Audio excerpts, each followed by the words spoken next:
چند باتیں میں چاہتا ہوں کہ ترکی کی تاریخ کے بارے میں بھی ظاہر بات ہے کہ یہ اس وقت تفصیل کے ساتھ تو بیان کرنے کا کوئی امکان نہیں ہے. چند باتیں میں چاہتا ہوں کہ سیلینٹ فیچرز آپ حضرات کے سامنے آ جائیں. یوں سمجھیے کہ 13ویں صدی عیسوی، یہ 20ویں صدی عیسوی ختم ہو رہی ہے، آج سے 700 سال پہلے کے ماحول میں آپ جائیں.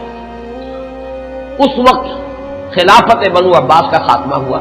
1258 عیسوی میں فال آف بغداد، تاتاریوں کے ہاتھوں بغداد کی تباہی ہوئی اور خلافت بنو عباس کا چراغ گل ہو گیا. عربوں کی سیادت و قیادت اس وقت سے ختم ہو گئی. جو خلا پیدا ہوا وہ اس قوم نے پر کیا جن کے ہاتھوں عذاب آیا تھا. ہے آیا فتنہ تاتار کے افسانے سے، پاسما مل گئے کعبے کو صنم خانے سے. ایک انٹرم پیریڈ تو ایسا گزرا ہے کہ جس میں طوائف الملوکی تھی. ظاہر بات ہے کوئی بڑی تہذیب، بڑا تمدن، بڑی سلطنت ختم ہوتی ہے تو دوبارہ اس کی جگہ پر کسی دوسرے سٹرکچر کے بننے میں وقت لگتا ہے. درمیان میں وہ طوائف الملوکی، چھوٹے چھوٹے سلطان، چھوٹے چھوٹے عمراء، چھوٹی چھوٹی حکومتیں پورے عالم اسلام. لیکن رفتہ رفتہ یہ جو ترک ایک اصل میں یوں سمجھیے کہ ایک نسل ہے، قوم ہے. ہم مغل کو علیحدہ سمجھتے ہیں، ترکوں کا اصل میں ملک بھی ترک ہے. یہ سب ترکان ہیں، ان کی مختلف نسلیں. ترکان تیموری کو ہم مغل کہتے ہیں. ترکان صفوی کی حکومت قائم ہوئی ایران میں. ترکان تیموری یعنی مغلوں کی بہت بڑی مملکت قائم ہوئی ہندوستان میں. ترکان سلجوقی سب سے پہلے دائرہ اسلام میں داخل ہوئے تھے اور وہ خلافت بنو عباس کے دور میں ہی بہت کافی پاورفل ہو چکے تھے. چھوٹے چھوٹے علاقوں میں ان کی حکومتیں تھیں. اسی زمانے میں مشرق و مغرب میں ہر جگہ پر پورے عالم اسلام میں سب سے زیادہ مضبوط حکومتیں جو تھیں وہ غلاموں کی تھیں. ہندوستان میں 1206 میں دلی کے تخت پر قطب الدین ایبک بیٹھے غلام تھے. پھر وہ التتمش کے سب خاندان غلامہ ہیں. ادھر مصر میں مضبوط حکومتیں دو ہی تھیں. ہندوستان میں خاندان غلامہ کی، ادھر مصر میں مملوک کہتے ہیں غلام کو، ملکیت ہے. یہ سب ترک ہیں. تو ان دونوں کی حکومتیں عظیم ترین قائم ہوئی. ہندوستان میں تو دور کئی آئے. ہندوستان میں پہلے خاندان غلامہ، پھر خلجی، لودھی، سادات، مختلف خاندان، کچھ 325 برس تو اس میں گزرے. 1206 سے 1526 تک 320 برس میں یہ کئی خاندانوں کی حکومتیں توڑ پھوڑ ہوتی رہی. پھر 1526 سے مغل آئے. کہنے کو تو 1857 تک رہے، لیکن حقیقت میں 150 برس ہیں ان کے، جن کو کہا جائے کہ صحیح ان کی عظمت کا دور ہے. یہ جو 6 بادشاہ ہیں، بابر، ہمایوں کا تو خیر نہ ہی شمار کیا جائے، اکبر ہے، پھر جہانگیر ہے، شاہجہاں ہے، اورنگزیب. اس کے بعد جو ہے طوائف الملوک ہندوستان میں بھی ہو گئی. لیکن اسی صدی میں 13ویں صدی کے اختتام کے قریب 1288 میں ایک ترک سردار ارطغرل کا بیٹا عثمان، یہ خاندان عثمانی جو ہے حضرت عثمان سے کوئی تعلق نہیں ہے ان کا. یہ اکثر لوگ چونکہ اس میں بھی مغالطے میں دیکھا بڑے بڑے پڑھے لکھے لوگ، امریکہ کے ڈاکٹرز بھی اس مغالطے میں تھے کہ شاید ان کا تعلق حضرت عثمان سے، جیسے بنو عباس کا حضرت عباس سے ہے تو یہ عثمانی سلطنت جو ہے یہ شاید یہ حضرت عثمان کی نسل سے، اس کوئی تعلق نہیں، یہ تو ترک ہے. عثمان بیگ اس کا نام تھا سردار کا. اس نے چھوٹی سی حکومت قائم کی. ویسے تمام مسلمانوں کی حکومتیں تھیں، اناطولیہ پورا کا پورا جو ہے مسلمانوں کا تھا، مختلف چھوٹی چھوٹی ریاستیں. لیکن عثمان بیگ نے 1288 میں اس وقت کا جو ترکی ہے اس کا شمال مغربی کونا، صرف ایشیائی ترکی، اس میں چھوٹی سی حکومت قائم کی. 1288 سے لے کر اس کے بعد یہ حکومت جو ہے تسلسل کے ساتھ قائم رہی.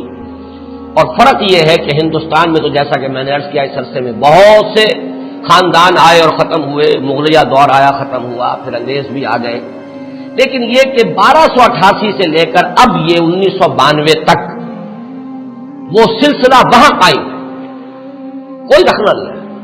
عروج و زوال انہی کے درمیان آئے ہیں. کبھی ان کی سلطنت بہت پھیل گئی، کبھی سکڑ گئی.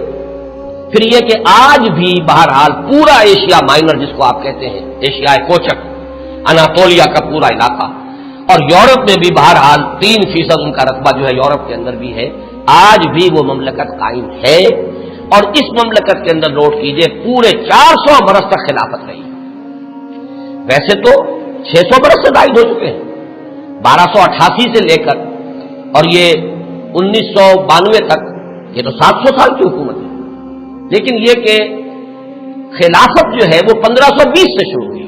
یہ ذرا ذہن میں رکھیے جبکہ انہوں نے حجاز کو بھی فتح کر لیا، مصر کو بھی فتح کر لیا، عظیم ترین 3 بر اعظموں پر دنیا میں کوئی اور حکومت اور کوئی اور سلطنت اتنی عظیم نہیں تھی جتنی کہ اس وقت سلطنت عثمانیہ تھی۔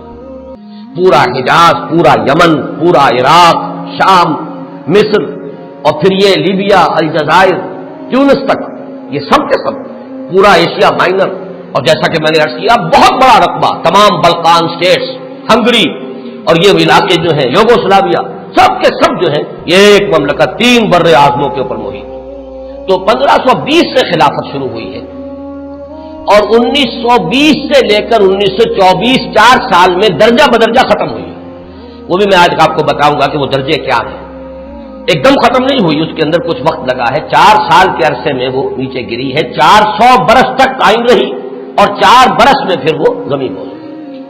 اور خاص طور پر یہ پوائنٹ نوٹ کرنے کا ہے کہ بقیہ جو خلافتیں تھیں، خلافت بنو امیہ، خلافت بنو عباس، خلافت، ان سب کو تو چیلنج کرنے والے کوئی نہ کوئی سامنے آتے رہے۔ بنو امیہ کی خلافت کو چیلنج کیا پہلے حسین ابن علی نے رضی اللہ تعالی عنہما، پھر حضرت عبداللہ ابن زبیر نے رضی اللہ تعالی عنہما، پھر یہ کہ خلافت بنو عباس کو چیلنج کرنے والے حضرت زید، حضرت حسن کی اولاد میں سے رضی اللہ تعالی عنہ، پھر انہی کی اولاد میں سے ایک اور نفس زکیہ اٹھے جن کا نام اصل میں محمد ابن عبداللہ ہے، نفس زکیہ ان کا لقب ہے۔ تو ان خلافتوں کو چیلنج کرنے والے اٹھے ہیں، لیکن یہ بات نوٹ کر لیجئے پورے 400 برس میں پورے عالم اسلام میں ترکوں کی خلافت کو کسی نے چیلنج نہیں کیا، متفق علیہ خلافت پورے عالم اسلام نے، اگرچہ پورا عالم اسلام ان کی حکومت میں شامل نہیں تھا، خلافت کو مانتے تھے، جہاں کہیں کوئی حکومت بدلتی تھی وہاں سے منگواتے تھے اپنے لیے سند، اور پورے عالم اسلام میں خلیفہ کا نام لیا جاتا تھا خطبوں کے۔ تو اس اعتبار سے یہ بہت ہی ایک غیر معمولی بات ہے، 400 برس تک خلافت کا جاری رہنا، اور وہ اس شان کے ساتھ کہ اس کو کسی وہ انڈسپیوٹڈ مجمع علیہ متفق علیہ خلافت رہی۔ اس میں سے ذرا میں چاہتا ہوں کہ تھوڑا سا جغرافیہ کا بھی آپ اپنے ذہن میں اور وہاں کا جو مسئلہ ہے وہ جما لیجیے۔ اناطولیہ وہ تو آپ نے نقشے کے اندر دیکھا ہوگا، کافی بڑا رقبہ ہے، اور اصل 97% ترکی موجودہ جو ہے وہ اسی میں ہے، 3% جو ہے یورپ میں ہے۔ اس کی آبادی کوئی 5.5 کروڑ ہے، آبادی کے لحاظ سے پاکستان کا نصف ہے تقریباً۔ اس میں سے 1 کروڑ کے لگ بھگ صرف ایک شہر استنبول میں ہے۔ پورا ملک سطح مرتفع ہے، نہایت زرخیز، سرسب، شاداب، قابل دید، اونچائی نچائی، لیکن ہر جگہ پر آپ کو کہیں زمین ننگی نہیں ملے گی، دریا ہیں بکثرت، جھیلیں ہیں بکثرت میٹھے پانی کی، اور ابھی ہم نے وہاں پر جو کچھ معلوم کیا ہر شے ان کی اپنے ہاں موجود ہے، ہر اعتبار سے سیلف سفیشینٹ ملک ہے۔ اللہ تعالیٰ نے اپنی نعمتوں کی بارش اس طرح کی ہے، 6 دن ہم نے اس میں گزارے ہیں صرف ایک شہر استنبول میں، اور یہ میں نے عرض کر دیا کہ وہ پورے ملک کی 1/5 آبادی تو وہی ہے۔ یہ شہر شاید دنیا کے اس اعتبار سے خوبصورت ترین شہروں میں سے ہوگا کہ یہ ایک تو یہ کہ نگینے کی طریقے سے یہ یورپ اور ایشیا سنگم ہے اس کا نسبت واقع ہے۔ ایک سمندر ہے جو پورا ترکی کے اندر ہی ہے، بحر مارمورا، جسے ایک چھوٹی سی آبنائے ملاتی ہے بحیرہ اسود کے ساتھ، بلیک سی کے ساتھ، اس کو باسفورس کہتے ہیں۔ جنوب میں ایک لمبی سی گلی ہے پانی کی، وہ درا دانیال ڈارڈنیلیز، وہ ملاتی ہے اسے بحیرہ روم سے، لیکن بحیرہ مارمورا جو ہے پورا کا پورا وہ ترکی کے اندر ہے گویا، یعنی یورپی ترکی اور ایشیائی ترکی کے مابین۔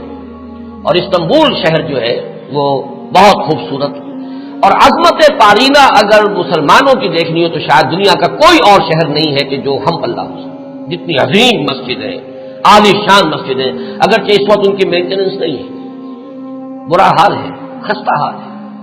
حضرت ابو ایوب انصاری رضی اللہ تعالیٰ عنہ کا مقبرہ بھی بہت خستہ حالت میں، اس کے ساتھ جو مسجد ہے مغرب کی نماز ہم نے وہاں ادا کی ہے، لیکن یہ کہ نظر یہی آیا کہ صرف وہی لوگ تھے کہ جو وہ ڈاکٹرز کا پورا گروپ آیا ہوا تھا، مقامی آبادی بہت کم، نہ ہونے کے برابر۔ اس اعتبار سے عظمت پارینہ دیکھنی ہو تب بھی جا کر دیکھیے، اور اسلام کی بیچارگی دیکھنی ہو تب بھی وہیں جا کر دیکھیے۔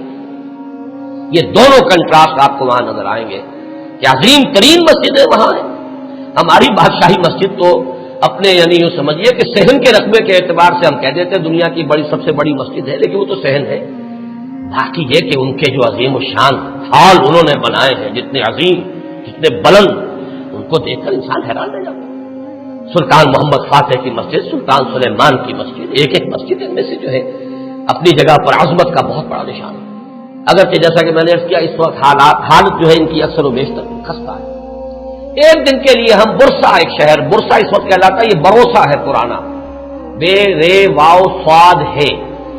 اور جب سلطان ارطغرل کے بیٹے سلطان نے عثمان نے جب سلطنت قائم کی تھی تو پہلا دارالخلافہ یہی تھا۔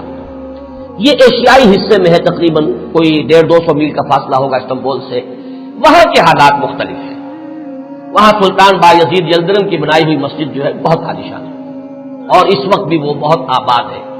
ہم حیران ہوئے وہاں دیکھ کر کہ وہاں ایک ظہر کی نماز ہم نے پڑھی ہے 2 دن قبل، لیکن محسوس ہوتا تھا کہ جمعے کی نماز ہے۔